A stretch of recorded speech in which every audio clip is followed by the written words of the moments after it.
Apart from the Bible, which book has had the most impact on you? Just turn around and talk to your neighbour. Tell them what that book is.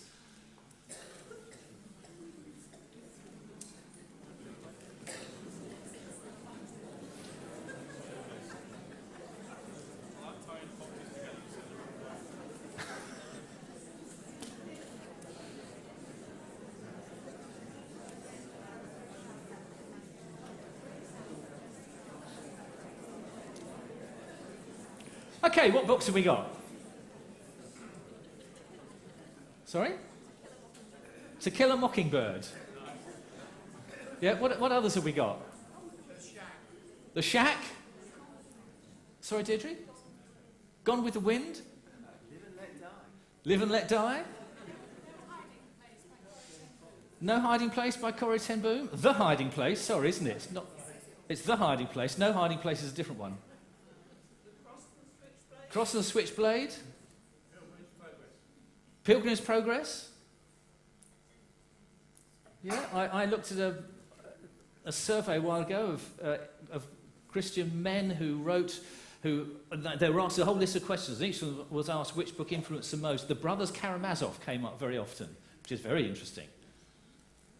Now, the fascinating thing about what we've just said is that often they're novels. And we love what we read because we love the people we find there.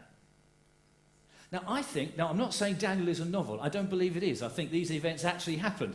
But what we're going to find, I hope, in Daniel is a character that we love looking at because we can identify with him. This man pursued spiritual excellence. He wanted to see God glorified in his life. And what we have in the book of Daniel are stories about Daniel and his three friends, and then 12 chapters of apocalyptic literature where he looks forward in prophetic terms to the end times and also predicts very precisely what was going to happen in the next couple of hundred years, and we'll look at exactly why that can be a bit controversial later on. However, we're going to start today with Daniel chapter 1, and I want you to fall in love with this character because he is such a shining example of someone who pursued spiritual excellence in the toughest of times. Verse 1. In the third year of the reign of Jehoiakim, king of Judah, Nebuchadnezzar, king of Babylon, came to Jerusalem and besieged it. And the Lord delivered Jehoiakim, king of Judah, into Nebuchadnezzar's hand, along with some of the articles from the temple of God. These Nebuchadnezzar carried off to the temple of his God in Babylonia and put them in the treasure house of his God. Before we go any further, let's just look at the context here. Babylon is a superpower, and Nebuchadnezzar is its king. And he wants to invade and to possess this rather troublesome little area of Judah, in particular its capital, Jerusalem.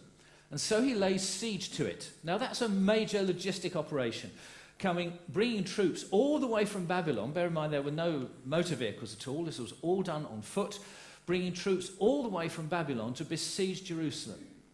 But Jehoiakim, king of Jerusalem, is not a strong king. He's not a man who seeks to glorify God in his life. And did you notice there the vocabulary that the writer uses? The Lord delivered Jehoiakim, king of Judah, into the hand of Nebuchadnezzar, along with some of the articles of the temple of God. He let them go. Such was the spiritual state of the city at the time. He also carried off... then the king Nebuchadnezzar, verse 3, ordered Ashpenaz, chief of the court officials, to bring some of the Israelites from the royal family, from the nobility, young men without any physical defect, handsome, showing aptitude for every kind of learning, well-informed, quick to understand, and qualified to serve in the king's palace. He was to teach them the language and the literature of the Babylonians. Now the king assigned them a daily amount of food and wine from the king's table. And they were to be trained for 3 years. And after that, they were to enter the king's service. Now, among them, those taken from Judah, because there were obviously quite a few taken from Judah, but 4 in particular are highlighted here. Among them were Daniel, Hananiah, Mishael, and Azariah. I've been practicing. the chief official gave them new names. To Daniel, he gave the name Belteshazzar. To Hananiah, Shadrach. To Mishael, Meshach. And to Azariah, Abednego. But Daniel refused to defile himself with the royal food and wine. He asked the chief official for permission not to defile himself in this way. Now, God had caused the official to show favour and sympathy to Daniel. But the official told Daniel, "I am afraid of my lord the king, who has assigned your food and drink. Why should he see you looking worse than the other men of your age? The king would then have my head because of you." Daniel then said to the guard, whom the chief official had appointed over Daniel, Hananiah, Mishael, and Azariah. Incidentally, you're going to notice as we go through Daniel that it does get a bit repetitive, and that's the style of writing. So we know who those four friends are, but they're listed for us again in case we forget that they're Daniel, Hananiah, Mishael, and Azariah. "Please test your servants for 10 days. Give us nothing but vegetables to eat and water to drink. Then compare our appearance with that of the young men who eat the royal food, and treat your servants in accordance with what you see." So Ashpenaz agreed to this and tested them for 10 days. At the end of the 10 days, they looked healthier and better nourished than any of the young men who ate the royal food. So the guard took away their choice food and the wine they were to drink and gave them vegetables instead. To these four young men, God gave knowledge and understanding of all kinds of literature and learning. And Daniel could understand visions and dreams of all kinds. At the end of the time set by the king to bring them in, that's 3 years, the chief official presented them to Nebuchadnezzar. The king talked with them, and he found none equal to Daniel, Hananiah, Mishael, and Azariah. And so they entered the king's service. In every matter of wisdom and understanding about which the king questioned them, he found them 10 times better than all the magicians and enchanters in his whole kingdom. And Daniel remained there until the first year of King Cyrus. More than 6 decades later, incidentally. I want to use this phrase, the quest, to describe our series, because I believe that many of us are on a quest for spiritual excellence. We want to be right with God. We want to enjoy all the blessings of being in Christ. And yet at the same time, we face challenges from society and from our families and from the situations we're in. And Daniel has so much to say to people like us at a time like this. First of all, let's just think about the culture that Daniel was living in. And you might like to just take your notes from your news sheet. If you've got a news sheet, you should have had one, and you'll find the outline there. You can fill it in, and there'll be a little doodle for you to do a little later on. First of all, however, let's think about the culture.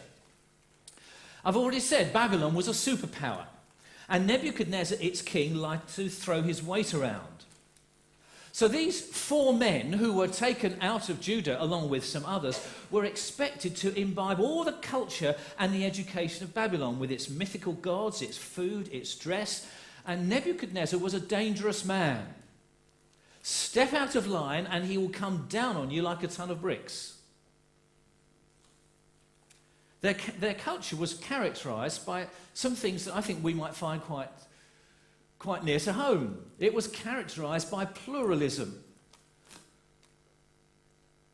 You could believe anything so long as it didn't hurt anybody else. And our society tolerates Christianity.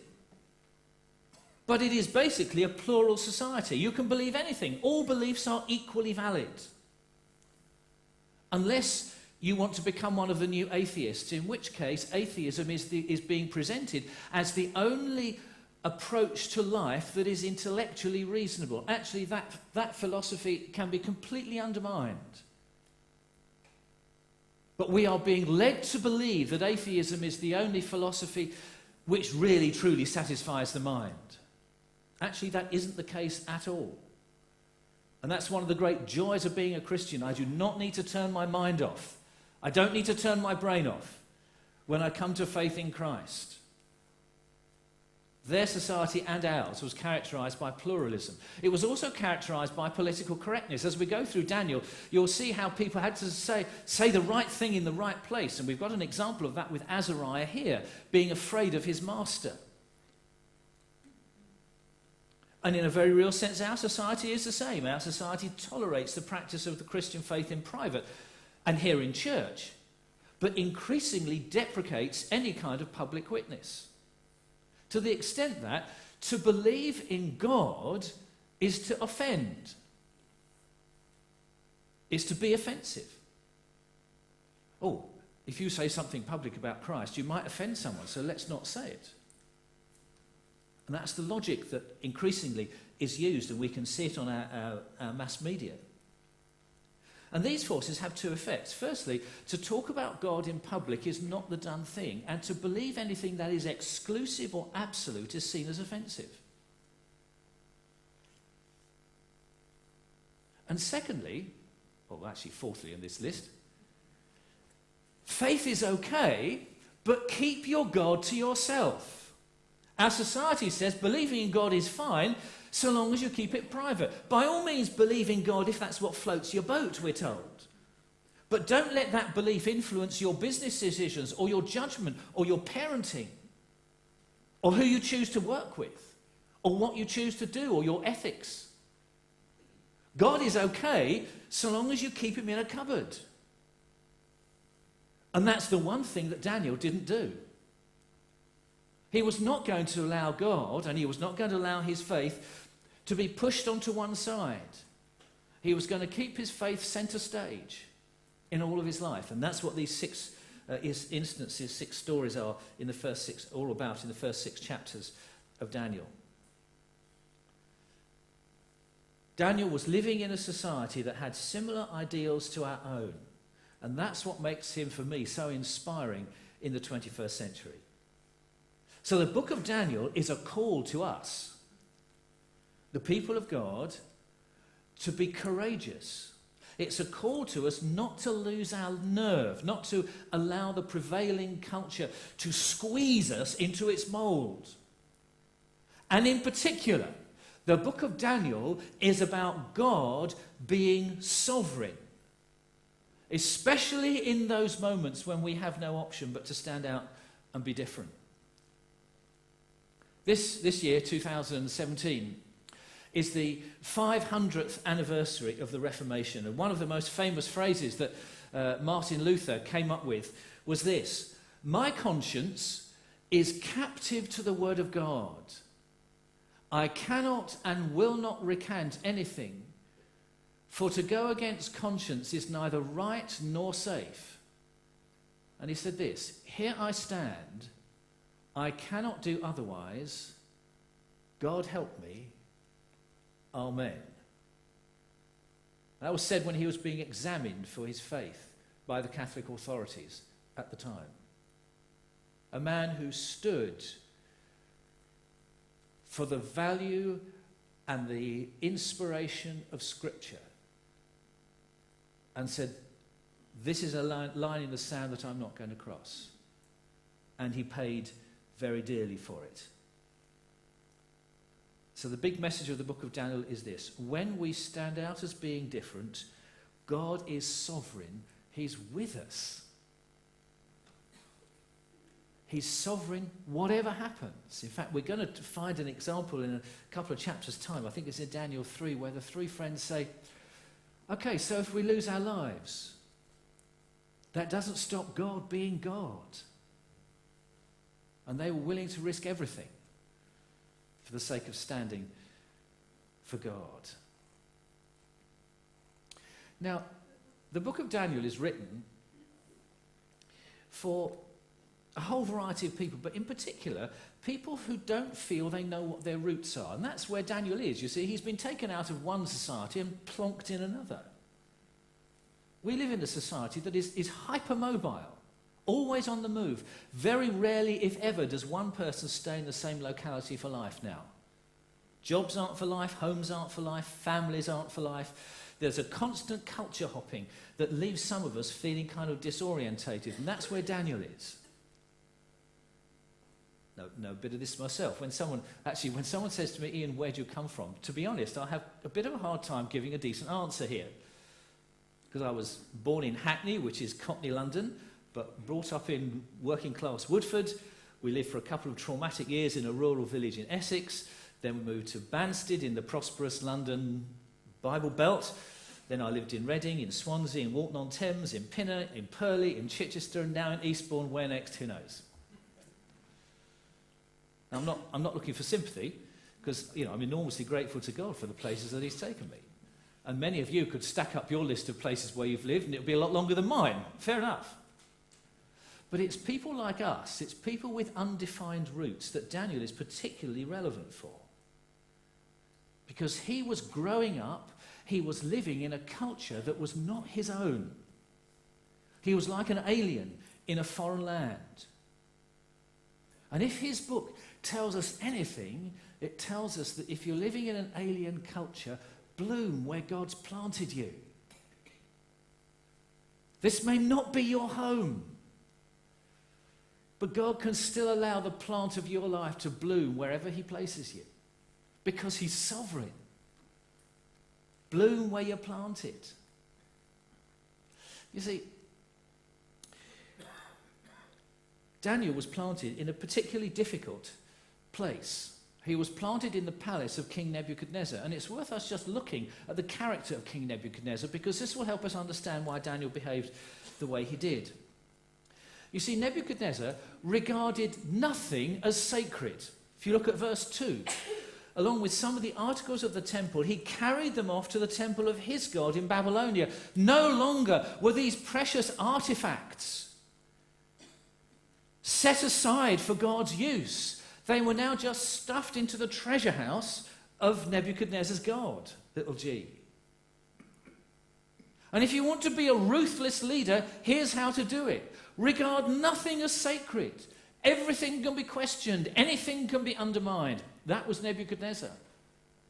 Also, I noticed that when anyone was a threat, he would remove potential leaders. That's what he did in Jerusalem. He asked Ashpenaz to go and pick out members of the royal family or members of the nobility or the aristocracy. The shakers and movers, I want them out of the way to leave this city weak and defenseless. And when we've got those people, we're going to re-educate them. You can see that in verse 4. The young men he was looking for were without defect, handsome, showing aptitude for every kind of learning, well-informed, quick to understand, qualified to serve in the king's palace. There's a kind of Arianism here, where only the good-looking will do. If you had a squint or a limp, you were out. And these people were to be taught the language and the literature of the Babylonians. And so basically what Nebuchadnezzar wanted to do was to erase any spiritual heritage that these men had. And now when you look at this in English, there's something you may not spot, so can we just highlight it? Look at their names. Daniel, Hananiah, Mishael, and Azariah. You can hear in those four names the little syllable that indicates God. Yahweh is the ah sound, Elohim is the L sound. So we've got Daniel. Yes?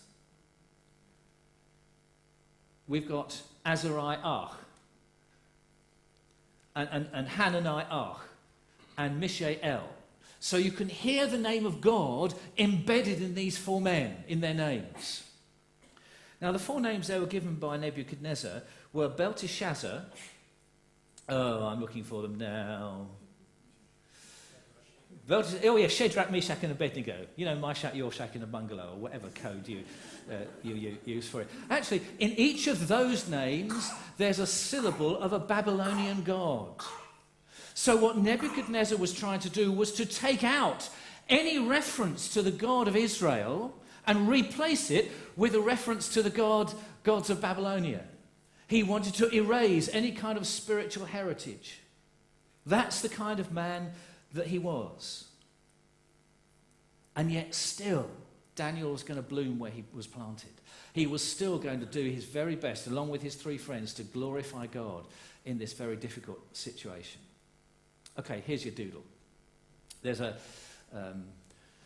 psychologist called Daniel Goleman who looks at the way in which people of excellence behave. And because we're saying that Daniel was striving for spiritual excellence, this is particularly interesting to us. And he likens achievement, you may not agree with all of this, I just tell it as it is. He likens achievement to a ladder. And he says basically in the middle there's a lot of middlers. That's most of us. That's a lot of middlers who just get on with life, just poodle along, we do our best, do our job. There are one or two who are really, they're the no-hopers in the sense of people who can, or for one reason, will never achieve anything. You might not like the term, but I just tell you as it is. And then there are the high flyers. And what he says is this: if you want to understand excellence, compare these two groups. What's the difference between people behaving an ordinary life and those who are genuine high flyers in a particular area? Actually, in almost any area. And his conclusions are very, very interesting, because the most obvious answer is to look for skills. What competencies does one person have that another person doesn't? But Daniel points us to something much deeper. A friend of mine who is a teacher told me about a seminar he'd been attending where a head teacher was doing some training on leadership in education. And in his talk, the speaker highlighted the importance of leadership, knowledge and skill and competencies. And the speaker, she got the people in the room to call out the skills that they thought were needed for leadership. And she collected on a flipboard or on a whiteboard the words that they were using. Things like vision and passion and ability to command and control, looking professional, a good public communicator. And she scribbled all these down. And then, presumably by way of just engaging the audience, she said, well, now look, can we think of anyone who showed these abilities and was about to collect a few names when from the back of the room somebody shouted out, Adolf Hitler, and the room went silent. And my friend commented to me that she had taken no account of ethics, of spirituality, let alone anything to do with God. So what's the difference? My friend, if you're a leader in almost any sphere, you lead not by what you do, but by who you are. The traffic of your heart will determine the direction of your followers. The difference between people of excellence and often others following is character. It's all about character. And particularly if we're seeking to analyse or to understand leaders or look for leaders, I advise you, don't be allured by the impressive, but search for the deep. We don't just look for activity and skill set and performance measures, we look for character, and that's what we see in Daniel. And I know it's hard to measure. One of the principles of leadership, particularly in a church, is this: prize character above skill. Skills can be learned. Character can only be developed. And that's what made Daniel and his friends so different. Let's just have a look as we finish this morning at what made Daniel so different. First of all, there was resolve. Look at verse 8. Daniel resolved not to defile himself with the royal food and wine. Now, we don't know why he took this stand over his food.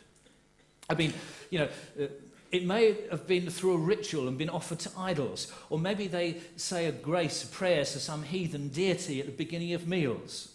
I don't know, maybe it was just a constant supply of bacon. They had to eat pork every day.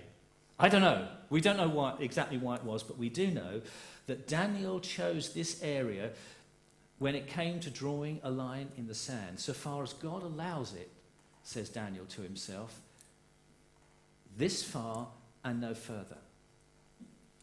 Now that creates a dilemma, particularly for Ashpenaz, because, as we've already said, Nebuchadnezzar had a quite unique management style. It wasn't hands-on or hands-off, it was heads-on or heads-off.